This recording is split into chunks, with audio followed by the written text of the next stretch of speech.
2030 का भारत, देश में जलीय जीवों की सुरक्षा होगी 14वें लक्ष्य के अंतर्गत। नमस्कार, मैं हूं रोहित सिंह और आप मेरे साथ देख रहे हैं 2030 का भारत। हम बेशक थल पर रहते हैं, लेकिन महासागरों के हम पर किए जाने वाले परोपकारों का कर्ज चुकाने के बारे में बहुत कम सोचते हैं।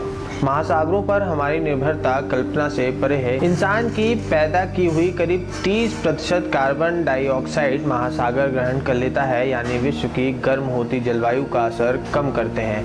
वे दुनिया में प्रोटीन के सबसे बड़े स्रोत भी हैं। हमारी वर्षा का जल, पेयजल, मौसम, जलवायु, तट रेखाएं, हमारा अधिकतर भोजन और जिस हवा में हम सांस लेते हैं उसकी ऑक्सीजन भी अंततः सागर से आती है। पृथ्वी की सतह के 3/4 हिस्से में महासागर हैं, जिनमें पृथ्वी का 97% जल है और जो परिणाम के हिसाब से पृथ्वी पर जीने की 99% जगह घेरे हुए हैं। 3 अरब से अधिक लोग अपनी आजीविका के लिए समुद्र और तटीय जैव विविधता पर निर्भर हैं। बिना निगरानी के मछली की पकड़ के कारण मछली की बहुत सी प्रजातियां तेजी से गायब हो रही हैं और वैश्विक मछली पालने और उससे जुड़े रोजगार को बचाने तथा पुराने रूप में वापस लाने के प्रयासों में बाधा उत्पन्न हो रही है। दुनिया के लगभग 40% महासागर प्रदूषण, घटती मछलियां तथा तटीय पर्यावरण के क्षेत्र में इंसानी गतिविधियों से बुरी तरह प्रभावित है। यदि हम भारत की बात करें तो भारत की 1/3 से अधिक यानी 35% जनसंख्या उसकी विशाल तटरेखा पर रहती है और इसमें से करीब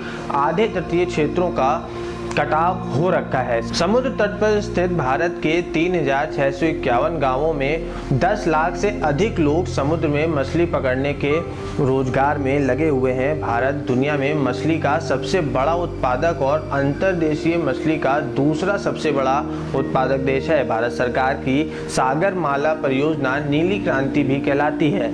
इसके अंतर्गत भारत बंदरगाहों और तटीयवर्ती क्षेत्रों की हालत सुधारने का काम भी कर रहा है। समुद्री परिस्थितिकी के संरक्षण के लिए सरकार ने जलीय परिस्थितिकी संरचना की राष्ट्रीय योजना शुरू की है। भारत तटीय और समुद्री जैव विविधता के संरक्षण पर प्रमुखता से ध्यान दे रहा है। #2030 के भारत के जलीय जीवों की सुरक्षा लक्ष्य का उद्देश्य समुद्री मल में और पोषक तत्वों के दूषित सहित जमीन पर होने वाली गतिविधियों के कारण हर तरह के समुद्री प्रदूषण की रोकथाम और उसमें उल्लेखनीय कमी करना, मछली की पकड़ और सीमा से अधिक मछली पकड़ने, अवैध, बिना बताए और बिना किसी नियम के मछली पकड़ने पर रोक लगाना, राष्ट्रीय और अंतर्राष्ट्रीय कानूनों के अनुरूप तथा सर्वोत्तम उपलब्ध वैज्ञानिक सूचना के आधार पर कम से कम 10% तटीय और समुद्री क्षेत्रों का संरक्षण करना तथा महासागरों के अम्लीकरण का प्रभाव दूर करना इस 14वें लक्ष्य के अंतर्गत किया जाना है। तो हम ये कहीं ना कहीं जरूर मानते हैं कि जलीय जीव और समुद्र पर हमारा जीवन टिका हुआ है, तो हम उसके संरक्षण के लिए एक पहल खुद से भी अवश्य कर सकते हैं।